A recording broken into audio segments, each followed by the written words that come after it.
Hi everybody, I'm back from work and this is about take 4 because I'm having a really hard time trying to figure out how to show the book while we're doing this because I've only got a little wee camera on my computer. So I figured out if I put it right under my nose you can see it. So here's the stickers that I got for I printed them out from the Zeusville.com. So here's the stickers for the passport, and I didn't have a color printer. I didn't worry about it. They're black and white. And then I printed out the sheets for the passport. So the places we will go. The official Dr. Seuss Reading Passport, and it'll be I'm going to write down my name in that. So if you're lucky, your mummy, and then at the back I put all the pages together, and it's like my favorite Dr. Seuss book. And after we've read them all, I'll be able to finish it and figure out which one was my favorite Dr. Seuss book. And I told you I wasn't sure which one I'd read today because they're very popular, and the only one that I could find at the library today was one I've never read before, and it's called The Lorax. And I would look pretty interesting because there's all these things they're talking about a Lorax project, and it's printed on earth-friendly paper, so not quite sure about it, but anyway, it's something I've never read before, so I'll do my best. I won't be able to show you the pictures, not for this one, so it won't be quite as fun as me telling it, because I think I'm a much better storyteller than a reader, but it doesn't matter. You just do your best, okay? And a story's a story. And Dr. Seuss doesn't mind because he wants us to learn how to read. So hopefully you'll be able to get the book and read along with me. And so let's start the book. It's called The Lorax. It's by Dr. Seuss, and the publishing company is Random House. Okay? And you can find more about them at Zeusville.com. And Dr. Seuss wrote this book for Audrey, Lork, and Lee with love. So, here we go. At the end of town, where the grickle grass grows and the wind smells slow and sour when it blows, and no birds ever sing excepting old crows, is the street of the lifted Lorax. And deep in the grickle grass, some people say, if you look deep enough, you can still see today where the Lorax once stood just as long as it could before somebody lifted the Lorax away. What was the Lorax? And why was it there? And why was it lifted and taken somewhere from the far end of town where the grickle grass grows? The old oncer lives here. Ask him. He knows. You won't see the onceler. Don't knock on his door. He stays in his lurkum on top of his store. He lurks in his lurkum cold under the roof, where he makes his own clothes out of muffled moof. And on special dank midnights in August he peeks out of the shutters, and sometimes he speaks and tells how the Lorax was lifted away. He'll tell you perhaps if you're willing to pay. On the end of a rope he lets down a tin pail, and you have to toss him 15 cents and a nail in the shell of a great-great-great-grandfather snail. Then he pulls up the pail and makes a most careful count to see if you've paid him the proper amount. Then he hides what you paid him away in his snub, his secret strangle-hole in his grovulous glove. Then he grunts, I will call you by whisper my phone, for the secrets I tell you are for your ears alone. Slop. Down slops the whisper my phone to your ear, and the old onceler whispers are not very clear, since they've come down through a snurgly hose, and he sounds as if he had smallish bees up his nose. Now I'll tell you, he says with his teeth sounding gray, how the Lorax got lifted and taken away. It all started way back, such a long, long time back. Way back in the days when the grass was still green and the pond was still wet and the clouds were still clean and the song of the swammy swamps rang out in space. One morning I came to this glorious place, and I first saw the trees, the truffula trees, the bright-colored tops of the truffula trees, miles after miles in a fresh morning breeze. And under those trees I saw brown barbaloots frisking about in their barbaloo suits as they played in the shade and ate truffula fruits. From the rippleless pond came the comfortable sound of the humming fish humming while splashing around. But those trees, those truffula trees, all my life I'd been searching for trees such as these. The touch of their tufts was much softer than silk, and they had the sweet smell of fresh buttery milk. I felt a great leaping of joy in my heart. I knew what I'd do. I unloaded my cart. In no time at all I built a small shop. Then I chopped down a truffula tree with one chop, and with a great skillful skill and with great speedy speed, I took the soft tuft and I knitted a thneed. The instant I'd finished, I heard a gazump, and I looked up and I saw something pump out of the stump of the tree I'd chopped down. It was a sort of man. To describe him, that's hard. I don't know if I can. He was shortish and oldish and brownish and mossy, and he spoke with a voice that was sharpish and bossy. "Mister," he said with a sawdusty sneeze, "I am the Lorax. I speak for the trees. I speak for the trees have no tongues. And I'm asking you, sir, at the top of my lungs." He was very upset, and he shouted and puffed, "What's that thing you made out of my truffula tuft?"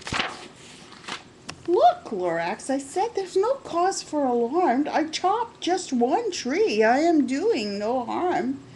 I'm being quite useful. This thing is a thneed. A thneed's a fine something that all people need. It's a shirt, it's a sock, it's a glove, it's a hat. It has other uses, yes, far beyond that. You can use it for carpets, for pillows, for sheets, or curtains, or covers for bicycle seats." The Lorax said, "Sir, you are crazy with greed. There is no one on earth who would buy that fool thneed." But the very next day I proved he was wrong, for just at that minute a chap came along, and he thought that the thneed that I knitted was great, and he happily bought it for $3.98. And I laughed at the Lorax. "You poor stupid guy, you can never tell what some people will buy." "I repeat," cried the Lorax, "I speak for the trees." "I'm busy," I told him. "Shut up, if you please." And I rushed across the room, and in no time at all built a radio phone. And I put in a quick call, and I called my brothers and my uncles and my aunts, and I said, "Listen here, here's a wonderful chance for the whole Onceler family to get mighty rich. Get over here fast, take the road north niche, turn left at Week Haven, sharp right at South Stitch." And in no time at all in the factory I built, the whole Onceler family was working full tilt. We were knitting needs just as busy as bees to the sound of the chopping of truffula trees. Then, oh baby, oh, how my business did grow. Now chopping one tree at a time was too slow, so I quickly invented my super axe hacker, which whacked off 4 truffula trees at one smacker. We were making thneeds 4 times as fast as before, and that Lorax, he didn't show up anymore. But the next week he knocked on my new office door. He snapped, "I'm the Lorax who speaks for the trees, which you seem to be chopping as fast as you please. But I am also in charge of the brown barbaloots who played in the shade with their barbaloo suits and happily lived eating truffula fruits. Now, thanks to your hacking my trees to the ground, there's not enough truffula fruit to go round, and my poor barbaloots are all getting the crummies because they have gas and no food in their tummies. They loved living here, but I can't let them stay. They have to find food, and I hope that they may. Good luck, boys," he cried, and he sent them away. I, the Onceler, felt sad as I watched them go, but business is business, and business must grow. regardless of crummies and tummies, you know. I meant no harm. I most truly did not. But I had to grow bigger, so bigger I got. I biggered my factory, I biggered my roads, I biggered my wagons, I biggered the loads of the needs I shipped out. I was shipping them forth to the south, to the east, to the west, to the north. I was right on biggering, selling more needs, and I biggered my money, which everyone needs. Then again he came back. I was fixing some pipes, and when that old nuisance Lorax came back with more gripes. I am the Lorax, he coughed and he whiffed and he sneezed and he snuffled and he snargled and he sniffed. Once,ler, he cried with a crofulous croak, Once,ler, you're making smogulous smoke. My poor swanny swans, why, they can't sing a note. No one can sing who has smog in his throat. And so, said the Lorax, please pardon my cough. They cannot live here, so I'm sending them off. Where will they go? I don't hopefully know. They may have to fly for a month or a year to escape the smog be smogged up round here. What's more, snapped the Lorax, his dander was up, let me say a few words about gluppity-glup. Your machinery chugs on day and night without stop, making gluppity-glup, also sloppity-slop. And what do you do with the leftover goo? I'll show you, you dirty old Once,ler man, you. You're glumping the pond where the humming fish hum. No more can they hum, for their gills are all gummed, so I'm sending them off. Oh, their future is dreary. They'll walk on their fins and get woefully weary in search of some water that isn't so smeary. And then I got mad. I got terribly mad. I yelled at the Lorax, now listen, you, your dad. All you do is yap, yap, and say bad, bad, bad, bad, bad. Well, I have my rights, sir, and I'm telling you, I intend to go on doing just what I do. And for your information, you Lorax, I'm figuring on biggering and biggering and biggering and biggering and turning more truffula trees into needs, which everyone needs. And at that moment we heard a loud whack, and outside the fields came a sickening smack of the axe on a tree, and we heard the tree fall, the very last truffula tree of them all. No more trees, no more needs, no more work to be done, so in no time my uncles and aunts and everyone all waved me goodbye. They jumped into my cars and drove away under the smoke-smothered stars. Now all that was left neath the bad-smelling sky was my big empty factory, the Lorax and I. The Lorax said nothing, just gave me a glance, just gave me a very sad backward glance, and he lifted himself by the seat of his pants, and I'll never forget the grim look on his face when he hoisted himself and took leave of this place, through a hole in the smog without leaving a trace. And all that the Lorax left here in his mess was a small pile of rocks with one word, unless. Whatever that meant, well, I just couldn't guess. That was long ago, but each day since that day, I sat here and worried away. Through all the years while my buildings have fallen, I've worried about with all of my heart. But now, says the Once,ler, now that you're here, the word of the Lorax seems perfectly clear. Unless someone like you cares a whole awful lot, nothing is going to get better. It's not.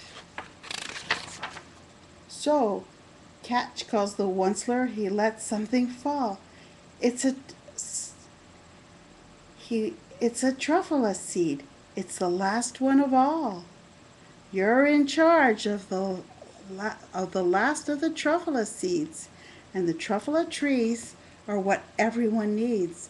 Plant a new truffula, treat it with care, give it clean water and feed it fresh air. Grow a forest, protect it from axes that hack. Then the Lorax and all of his friends may come back. And that's the end of the story.